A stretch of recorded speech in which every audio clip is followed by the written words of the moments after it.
Property Graduate is the show for aspiring property developers and investors to win a life-changing opportunity that money can't buy.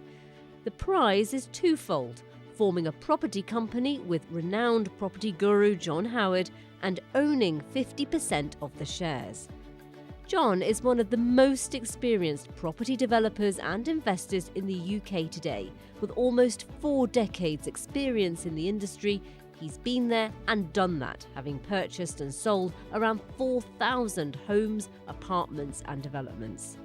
This savvy businessman is putting £1 million of his own money into the new company so the winner can buy and develop a property. With a 50% stake in it, they'll automatically receive a 50% share of the profit and potentially have John as a business partner for life. You're watching Property Graduate. In the first 2 episodes of Property Graduate, we saw 20 confident people compete to impress John, Helen and Fiona in the first stage, called the interviews. The panel picked the 10 they felt would be in with a chance of becoming Property Graduate 2022 and John's new business partner. In the last episode, we saw the first 5 face Helen and Fiona. They were Hamish Douglas, Emma Howitt, Kelly Walker, Daniel Salvato and James Steer.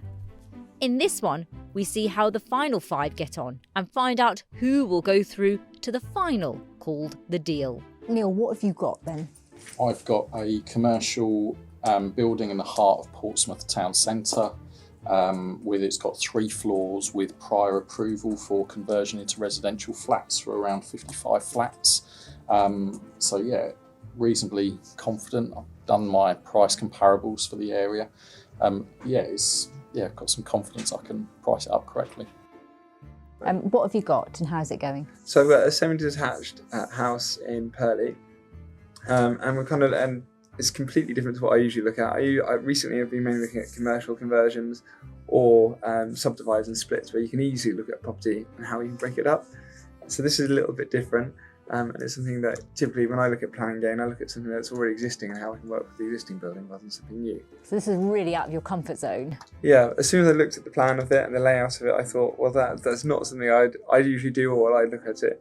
So it's interesting kind of looking at a different set of plans, a different idea and how you can, adventure or work it out and how you'll be able to build it, cost it, and also where there's an existing part of the building and the previous planning permission that's been obtained was building something new on the side of it, is then trying to work out how your refurbishment cost is going to split across the whole building. Are you feeling confident then, or are you actually really nervous?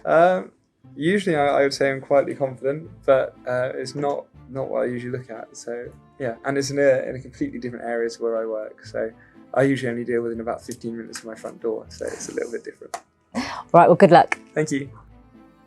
Wendy, you've come all the way back from Edinburgh back here to do this. What are you looking at and how is it going for you? Okay, so I'm looking at a block of garages and it's currently got planning for conversion into 3, or demolition and then build 3 new build houses. So yeah, I like new builds, not familiar with the area or the English way, if you like. So just getting my head round, obviously the numbers are pretty much going to be the same. So Emma, what have you got and how is it going? So I've got a commercial development in Southend-on-Sea. There's lots of opportunities with it, so I'm working out which is the best opportunity for it. I've actually never costed up a commercial kind of deal before, so it's all brand new, but I'm really, really liking it, and yeah, I'm liking the deal. So Michael, what are you appraising and is this something you're familiar with?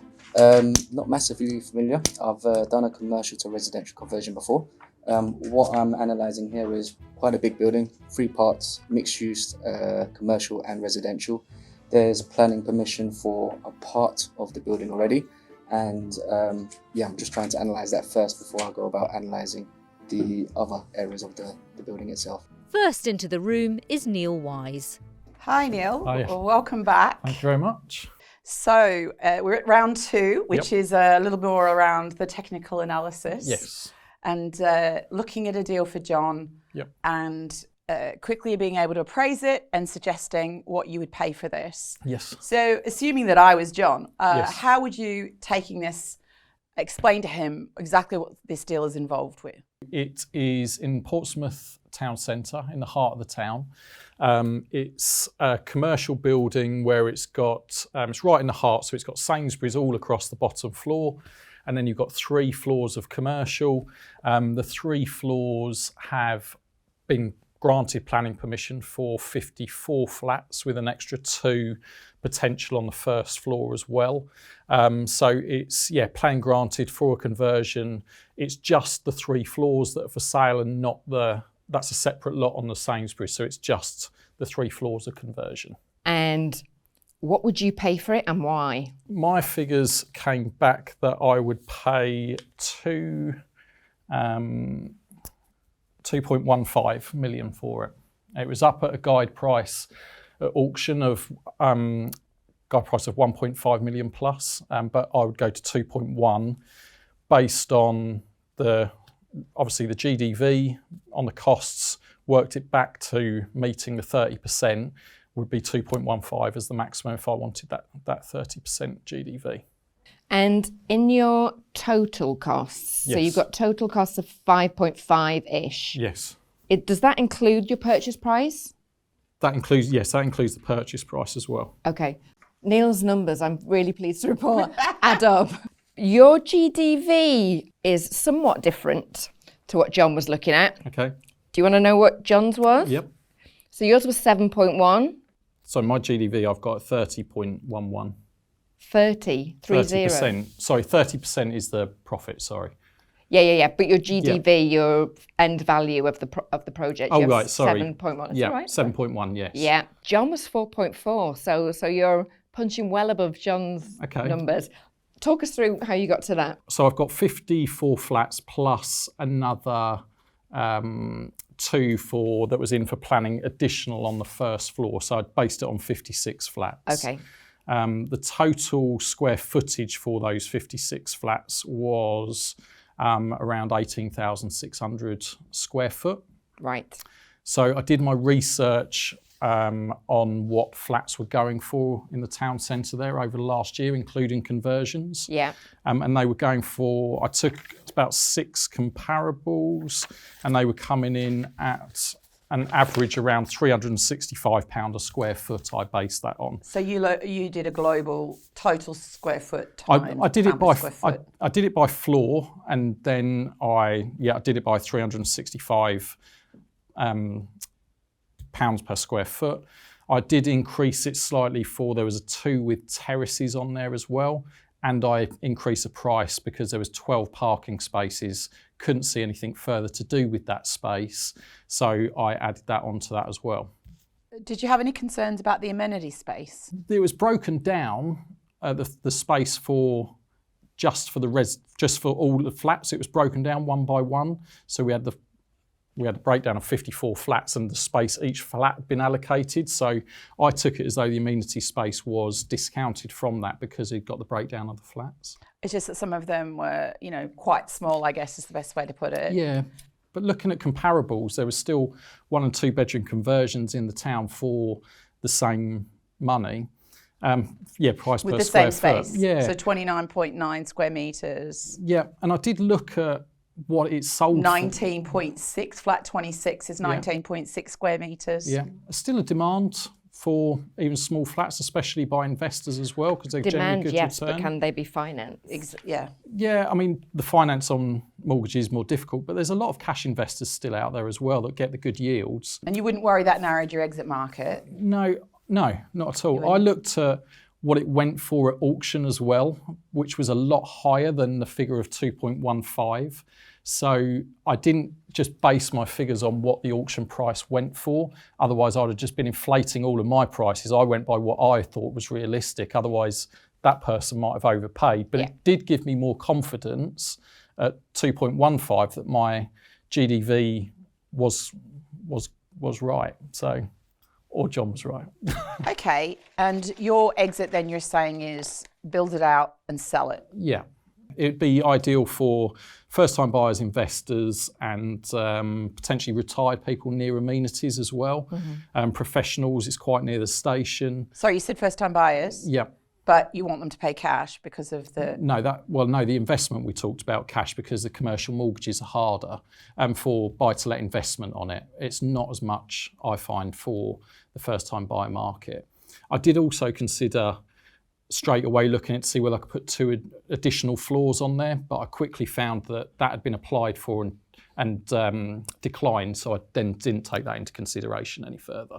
And how long did you allow for, so you've got finance costs of 900 grand-ish. Yeah. How long did you allow for that? I did that over 2 years, 10% first year and then 10% on that amount plus the first year's interest as well. And then what about the period to sell it? Yeah, so I think I could have gone a little bit longer on that. I didn't take that into consiration, but being an agent, surely as an agent, I'll be trying to sell a load on off a plan beforehand, yeah, so I'll try and bring that forward and also try and phase the sales in different floors. Depends on the inconvenience, obviously, of the build and how you would work that. But if I could get the cash flow in quicker by selling a certain amount or deals to multiple sales to investors, there's a lot of money from abroad for number of units, so I'll be trying to do that as well. And what about building warranties? You factored that into your costs? I didn't factor that into my costs, no. So, no, that was one I caught you out on something. He got me on that one. Very thorough. We've not seen that much paperwork of anybody, have we? So, good job, Neil. And we will see if you make it through to the next round or not. Thank you very much. Later. Thanks. Thank you. Next to face Helen and Fiona is Tristan Gordon. So, hello, Tristan. Welcome back to round 2. Do you want to tell us a little bit, a brief description of the deal that you've been given?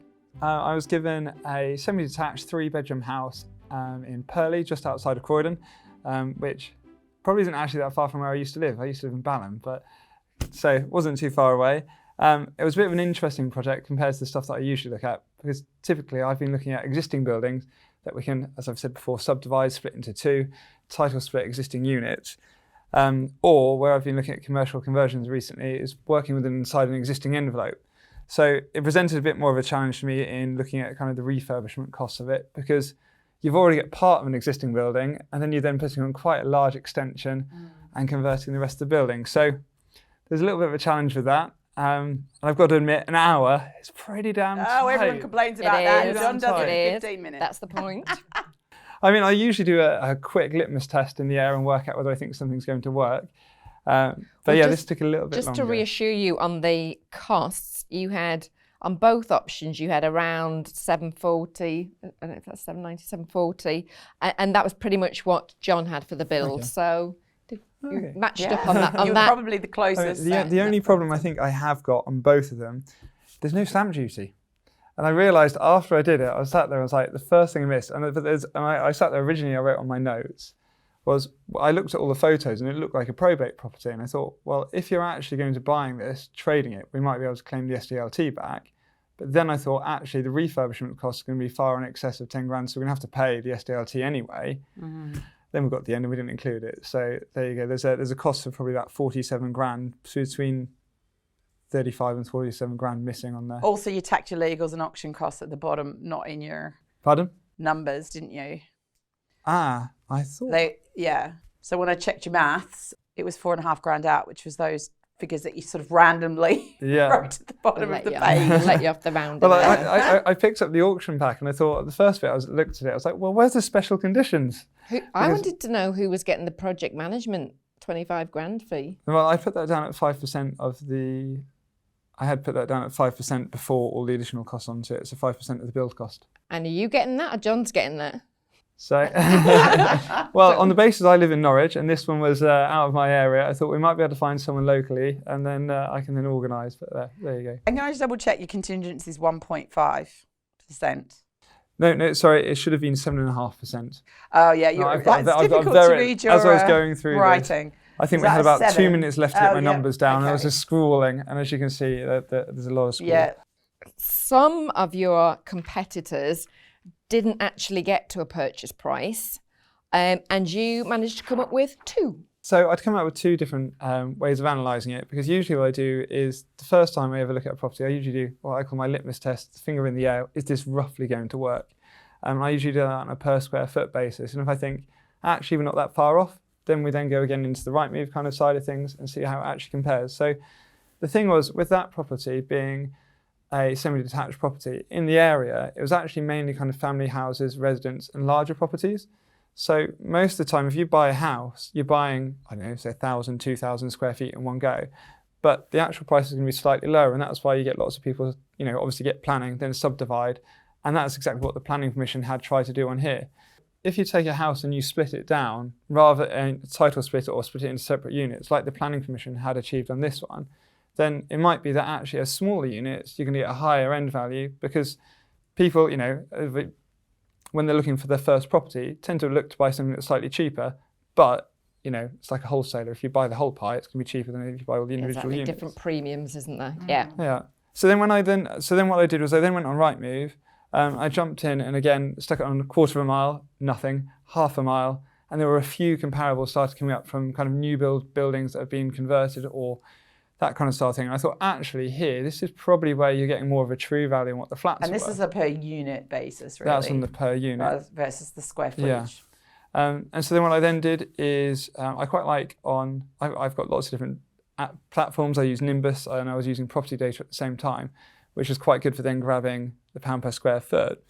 But what I then did was just jumped into Rightmove, and you can use the price comparison report, type in the postcode of the property of the area, and you can just bring up everything that's sold in there, everything that's no longer on the market. And so you get a real good idea for what that property might be worth on market. So you looked up 6 flats, basically. Yeah. And then I then looked at the 6 flats. And then what I then did is I sat there and thought, well, my per square foot price is quite a bit less. So I probably pulled them back a little bit from where they were, the other ones that were listed online. And I thought that was close to the 2.1 million kind of price. But that was actually, I'd say probably about 2 million. 2.1 was probably about where it would on the per flat basis. So just a quick question. Did you find out what it's sold for?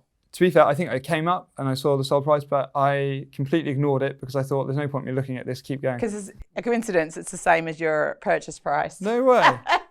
No, genuinely, I didn't look at that. I just went straight through and I was like, I just kept going. And I was like, there's no need to look at that information because it's not relevant to the That doesn't task. mean it's necessarily market price. And it's also, it's not necessarily what I would pay for doing something.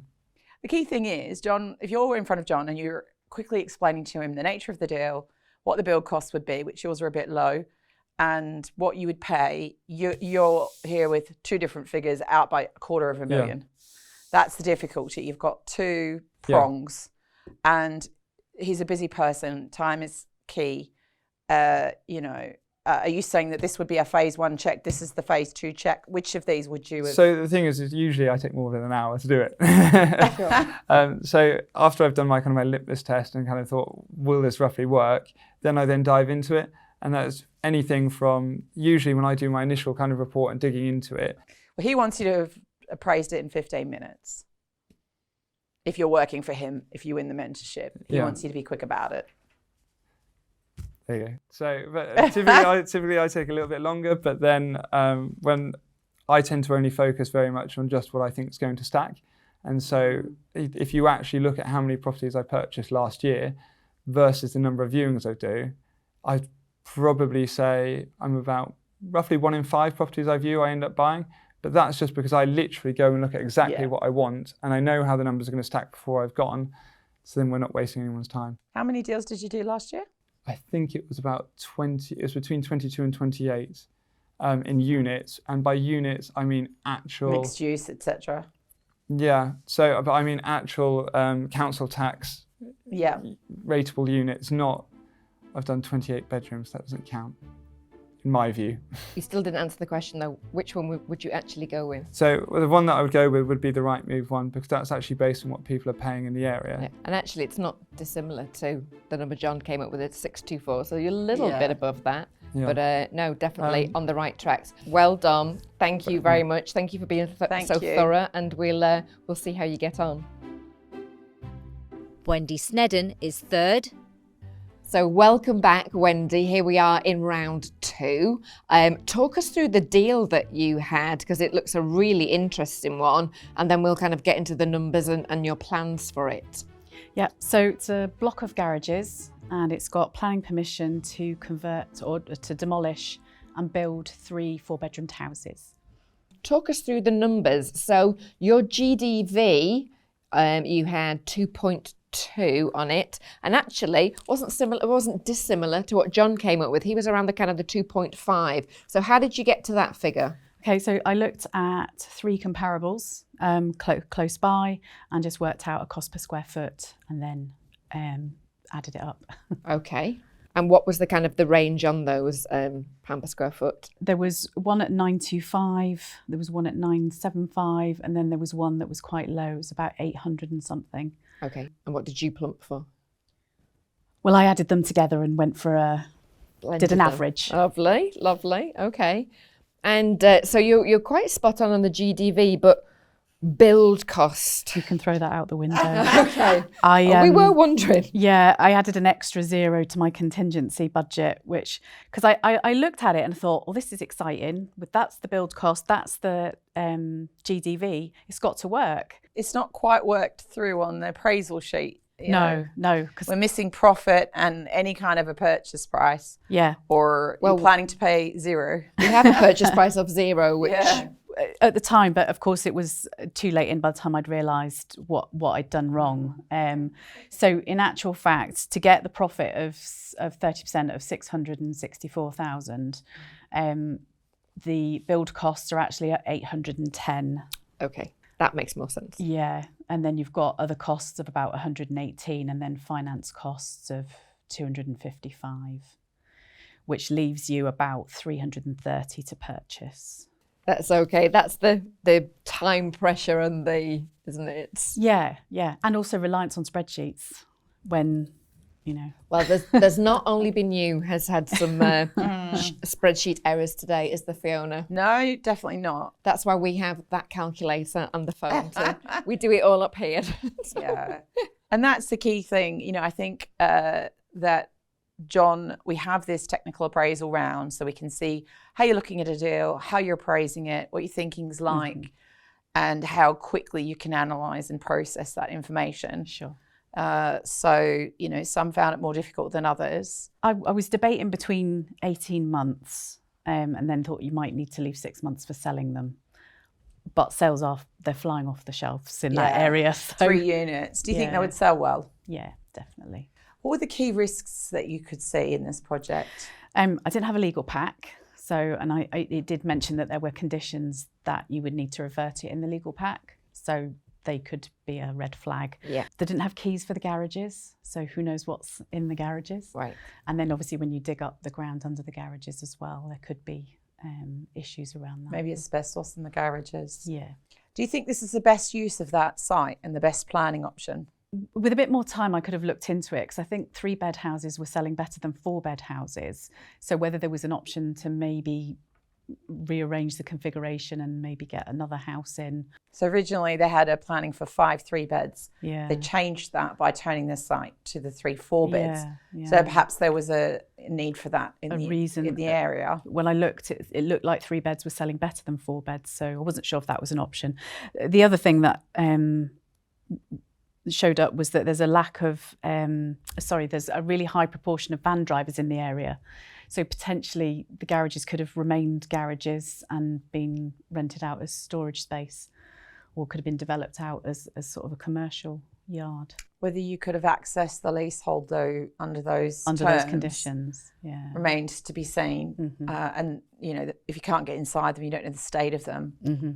But it's always interesting to be sure that what you're doing is actually the best way to optimise the site. Yes. Yeah. So, it's good that you're thinking all. I don't think you would have got flats in there because it was surrounded by housing. Well, thank you for talking us through that, and well done on surviving round 2. And we'll see if you make it through to the next round. Okay. Well done. Now we have Emma Fielding. Could you just give us a bit of a summary about the deal and what your initial thoughts were? The actual deal is a freehold vacant. Currently, well, it was a bank, and it's got offices above as well. So it's currently got, well, the ground floor was a bank, and then the 2 floors above are office space. Majority of the office space is actually currently vacant, which gives a good opportunity for opportunity basically for development going down the line. So kind of the first thing that I actually kind of looked at was actually the current office space. I thought it was quite important to actually see what we could do with it just as it is. It is in a very popular area of Southend-on-Sea, right on the high street. Yeah. So I thought straight away offices, and then I thought I'd look further from that later down the line. So I actually worked out a couple of figures based on what was kind of on the market currently, and I kind of went from there. So the bank itself, which is the ground floor part, was actually around kind of 4,800 square meters. So I kind of based that on, well, 4,000 meters. 4,000 square feet. Yes. Sorry. That's all right. 4,000 square feet in total. And to kind of get an average of what that would rent for, I actually used kind of Zoopla and Rightmove to get a comparison of actually what has been already let. For offices? Yeah, for offices, to see whereabouts that was at. So that was actually, I came up with the figure of 3,800, and that was on a basis of around 3,000 to 4,400 on what they would rent out per month. So that would then give a total rent of around 45,600 on that particular ground floor. And then from there, I then looked at the other 2 floors, and that would then give an average around 1,000 square feet per floor.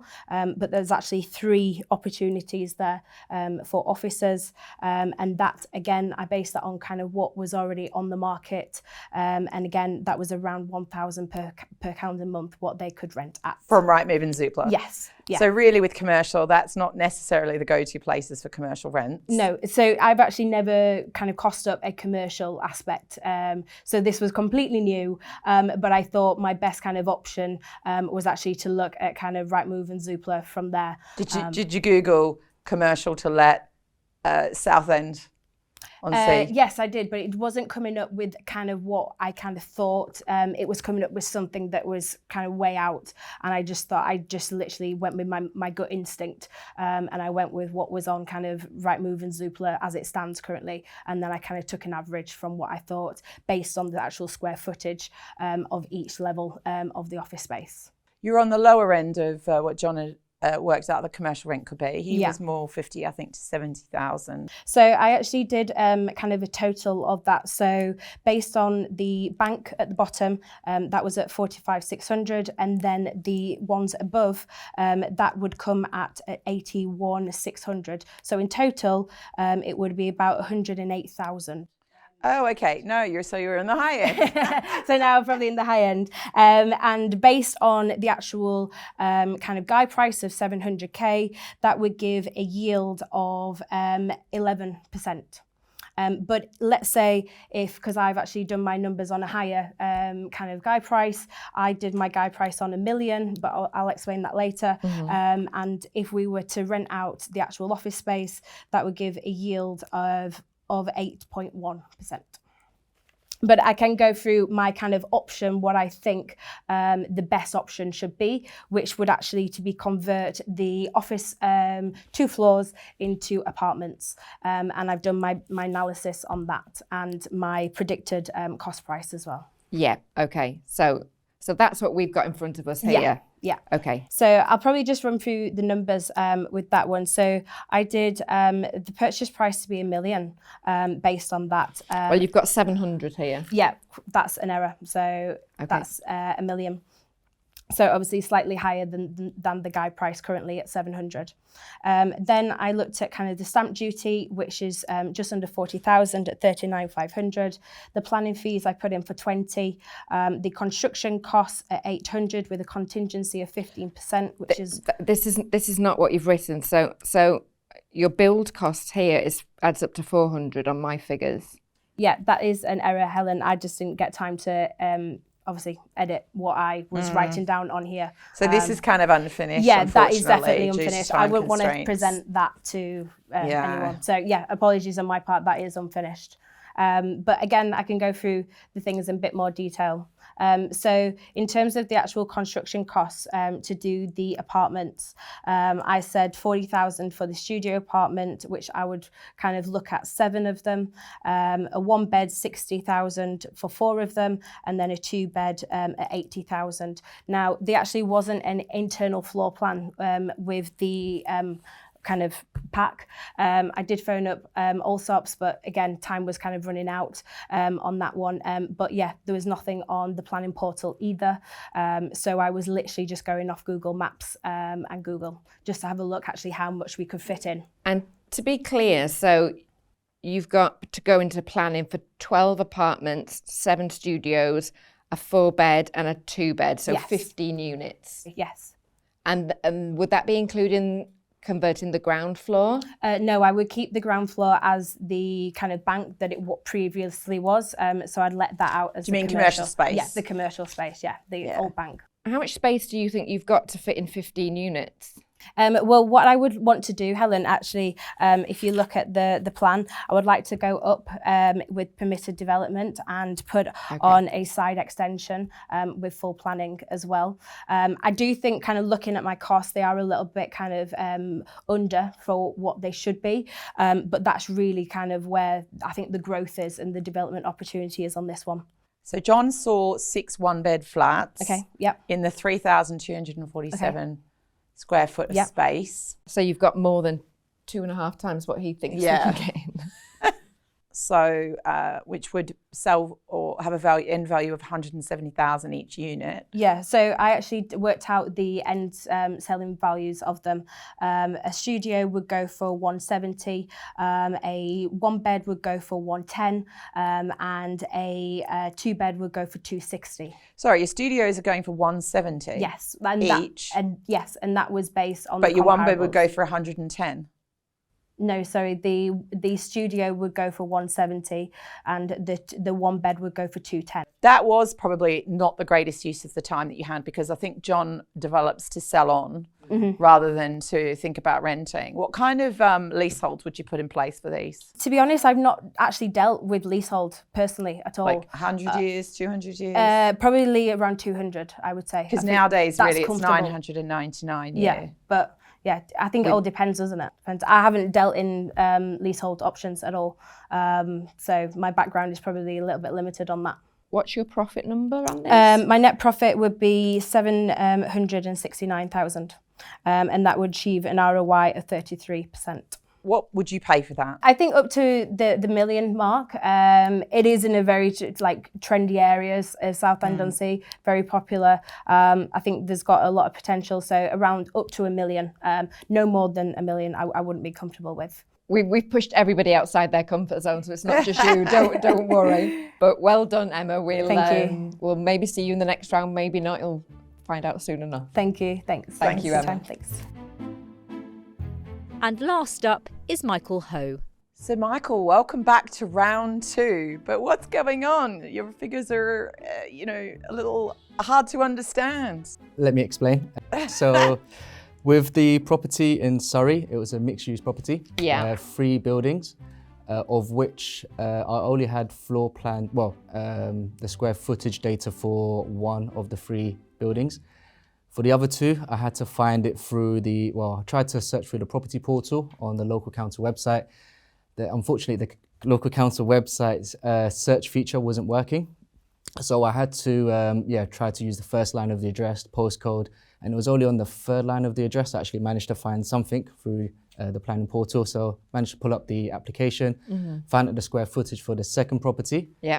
And then for the 3rd property, it was a bit confusing because I had a whole pack that was, they basically doubled up on the pictures and the floor plan, so I wasn't sure exactly, was this part 1, 2 or 3 of the building? Okay, so I had to work backwards from that and then it was a eventually bank, found it. Right? It was a bank and 2 vacant properties. Okay. But the bank had planning permission, Correct. so you could have gone. Exactly. So what I did do here is just did the planning permission for the first and second floor, which was already granted. So I wanted to work from a micro scale, just work on what has already been granted, and then build out from thereafter. So what I've done here is, so after finally getting the floor plans, which took the best part of probably half an hour, I managed to, if you just look at the bottom right-hand corner, Yes. so I figured out that the total floor plan was roughly around 5,227 Across all of them. across all three. Yep. Yeah. So, and then that was a purchase price for 950, and then just for the floor plan for the first and second floor, that was 1,371. So what I did was 1,371 times by 950 divided by 5,227, and then that is how I got to the 250,000 figure. So that is the initial purchase price for just the first and second floor of the property that has already got planning permission. So that's how I got to the 250. You're confusing purchase price and GDV? That's the initial purchase price for the property. So GDV is further down on the sheet I've got. So GDV, where's the GDV? You've written 250,000. Yeah, But you I should have actually mean crossed the that purchase GDV. price. Yeah, exactly. I should have put down purchase price. I should Okay. have crossed that out. Yeah. I'll get to the GDV part, which is further down on the sheet itself. So yeah, purchase price for just the first and second floor, 250,000. Stamp duty around 4%, which comes to 10k. Build cost. So in the past, all builds that I've done is typically on an individual basis as opposed to square footage. So I estimated the square footage for the build cost here to be around 170 per square feet. Probably a bit too much then. And the build cost here ended up coming to 233,000, which is well above anything that I would have paid for 2 flats. Then I also added a 5% construction contingency, which comes to around 11,654. I've noted down the square footage there. Seems like a low contingency to me. Yeah. 11,000. Yeah, normally I'll do 10%, but then I saw how high the build cost was already, that I thought, okay, it probably doesn't make sense, but I just wanted to show that I've got some thought into having a contingency in place, at least anyway. So the professional fees around 0.5%, which ends up coming to around 2,000. Interest, I put it at 10%, which interest on the whole build, which would come to 123,995. And what's the time frame on that? I said 1.5 years. Okay. So total project costs would have been 485,000. Total project cost with the interest would come to 533,000. And then for the GDV, after looking at some sold data as well as selling data, I found that the GDV per square footage is around £334 per square foot. And then I multiplied the 334 by the 1,371. So this NGDV for the 2 floors would have come to 457,914. But what you're seeing on your screen there is not the same as what's laid out on the appraisal sheet. No, yeah. It's not. Yeah, exactly. So you're just throwing numbers out, and Helen's probably good at catching them in her head and transposing them. No, Helen's completely lost. Okay. Yeah. I am So too. what happened? So the top half is all of the construction work for first and second floor, and the bottom half was the construction work for if it was to be done as the whole building instead. The three, But there's sites, three buildings. Exactly. Yeah. It's because it took me a while to find out the total square footage for the third. But you didn't need building. to find that out on the old bank chambers because it already had planning consent. So you could have just worked with the unit values, potentially. Yeah, but that was after. And did I you had to consider struggle to maybe find it. one of the units? It was interesting they put all 3 together. Clearly they would have been probably on separate titles. You may or may not have had time to quickly check land registry, but either way, could have been split into 3 titles. Optimising, say, 37 Station Road and just getting, selling that on quickly, you might have got $500,000 in or so on and so forth to get some of your funds back. Exactly, yeah. I'll consider that point, as well as the fact that one of the 3 buildings was already currently renting out. So you would have been cash flowing, I think it was around just over 31,000. So yeah, that would have helped with the interest costs. The GDV you have for the 3 units, the 3 buildings is? I didn't get to that point because, again, I wanted to go from a micro level for just 2 floors up to the micro level afterwards. Is that why there's no purchase price? Correct, yeah. And just so you know what John had, he's got a GDV of 2.28 million. What he would have paid was 1.2 million. Michael, you had a stab at it, so we know it's very pressurised. If it wasn't for the first part of having to dig around for the floor plan, maybe I could have just made some assumptions based on what the other previous given floor plans were, and then just worked off that. I reckon I could have displayed my skills a lot more eloquently on the piece of paper, but because I got bogged down, literally gave about half an hour just trying to find the exact floor plan, because in my Excel sheet I've based all of my construction cost off square footage, so I wanted to get as close to John's figure as possible in the end. But again, hindsight is 20/20, isn't it? Indeed.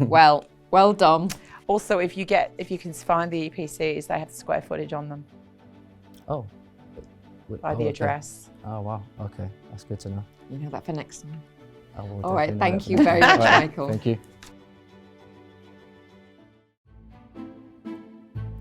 So tell me, how did it go, and you know, what's your view? Well, there were certainly some that grabbed the task and ran with it, but a lot of them struggled with it. And given that they were instructed to come up with a purchase price, many of them didn't. That is so disappointing. Let's start with James. James, okay, a very, very nice man. Yeah. A gentle soul. Yeah. Whether he's a bit too gentle for me, I'm not sure. Is he going to be robust? How did he get on in the task? I think he had some discomfort in the fact that the deal was outside of his area and the numbers to use. Why on earth should that be a problem?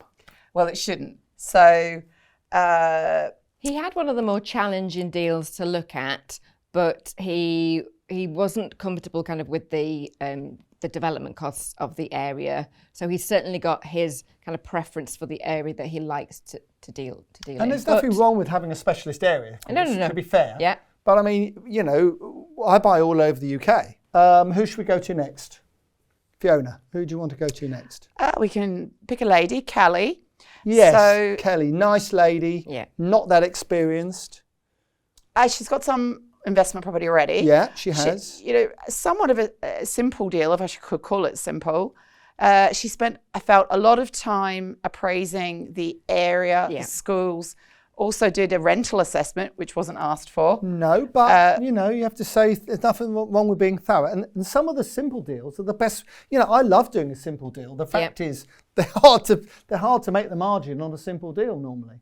But she didn't come up with a purchase price. Oh, no. Kelly. But I did like the fact that Kelly looked at a couple of other options aside from the 2 semis. Yes. She considered putting another property on the site.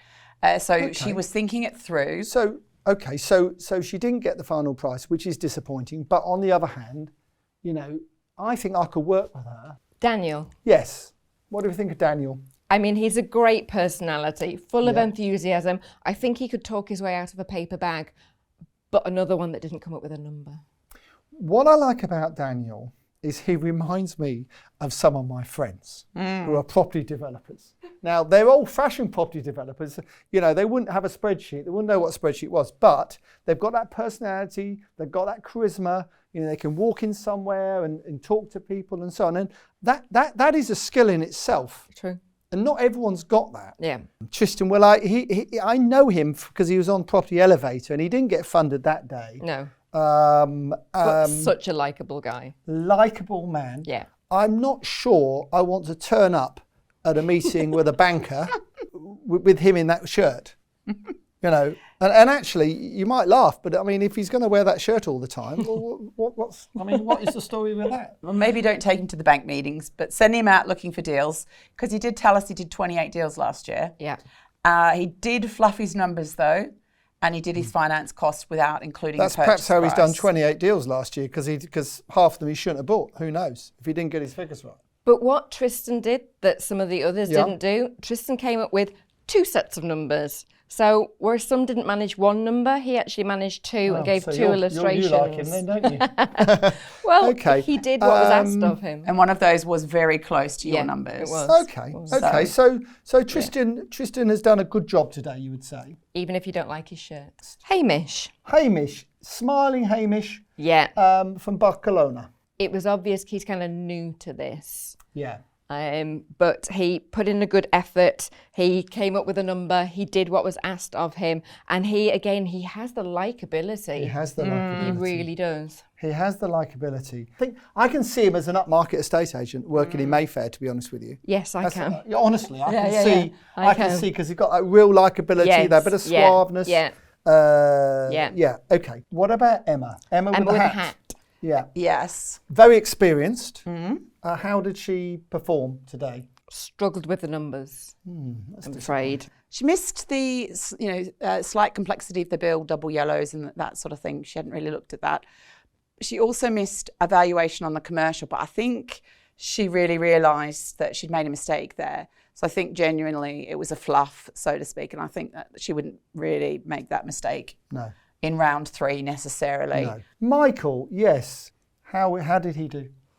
He struggled today, in all honesty. He's another one who didn't come up with a number, and he didn't actually come up with a GDV either. So I thought he was a very bright young man. I think the problem was that he got too bogged down in the detail. So if you want somebody with attention to detail, it's him. But he definitely needed longer to look at that. Neil, yes, Neil, very experienced. He's very experienced, and that showed today. Well, Calm and confident. It should have done as well, to be fair. Yes. Yeah, calm, confident, had a well-researched and thought-out appraisal. It all added up. Yep. A little too optimistic. Maybe the estate agent. He's an estate agent. What do you expect? The day's always sunny. Every day's a sunny day with an estate Neil's agent. day was definitely sunny. Yeah, it was always sunny. So, but he could answer. He answered every question. Yeah. He came with pages of notes. An hour did not. He could have done that in 15 minutes. Yeah. Yeah, exactly. So, and that's what I'm talking about. Wendy, all the way from Scotland, she got up again at 3 o'clock this morning. Already does some deals in Scotland. Yeah. She made a fundamental error in the numbers, but she realised she had done. So actually, she did come up with a purchase price of 0. But she knew what she'd done.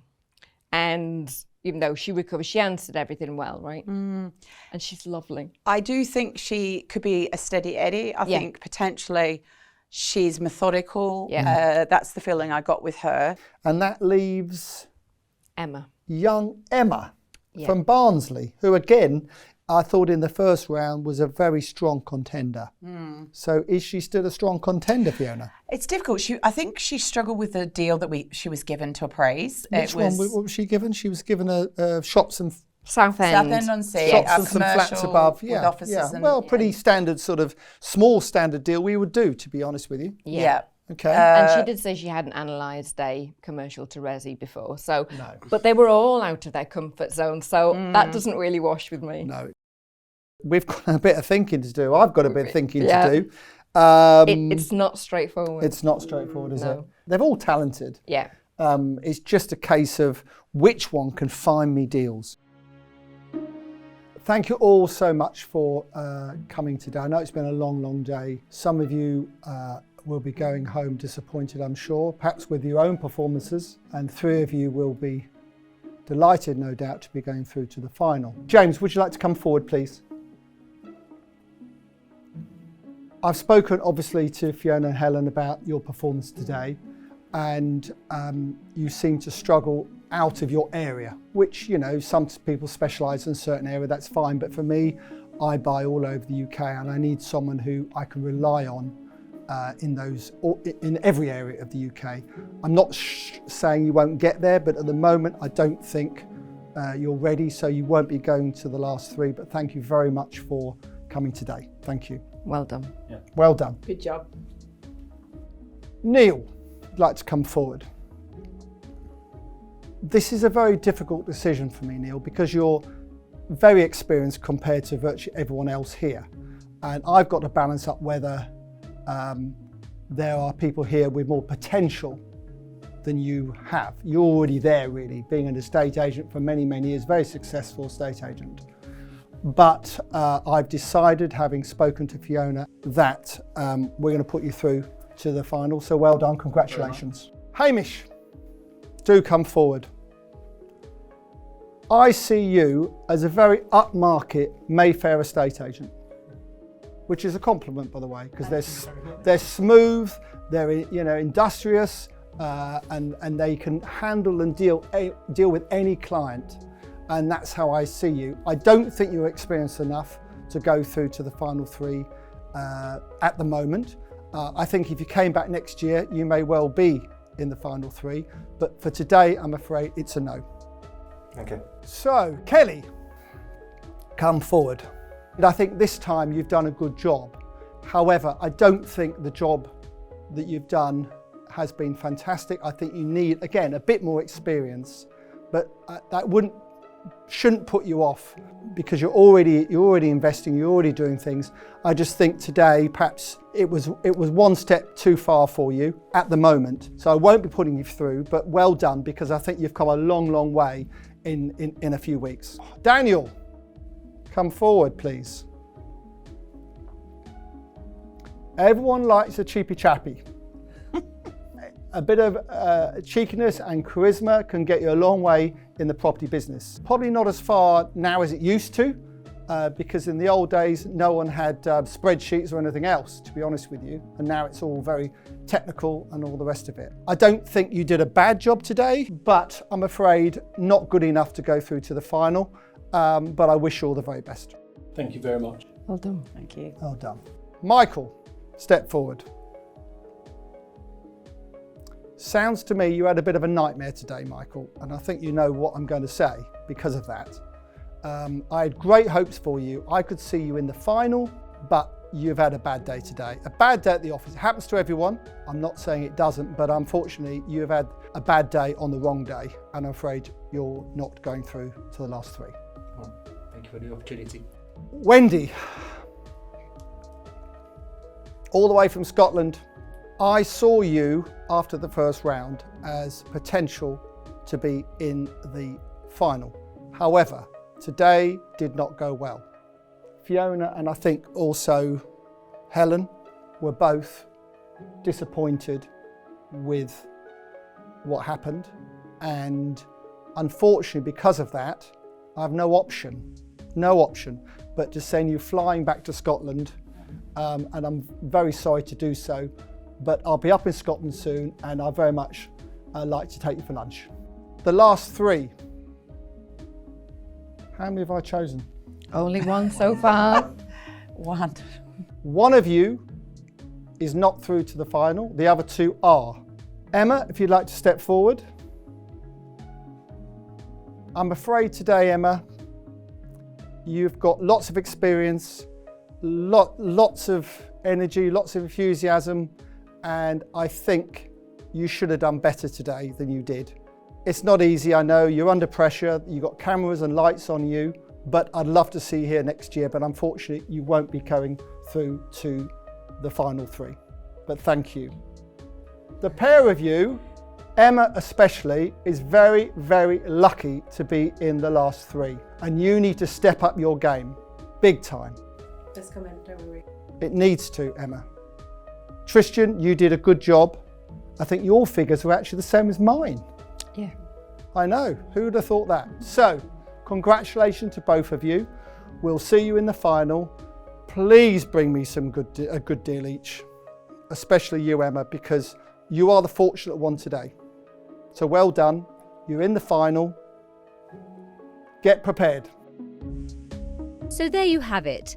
Thanks to Helen and Fiona's eye for detail, John now has his 3 final contestants who will go through to the final round called The Deal. So in the next episode, we'll see Emma, Neil and Tristan present a deal to John, which they think would be right up his street. Will he be impressed? And who will he choose to become Property Graduate 2022? Tune in to the next episode to find out.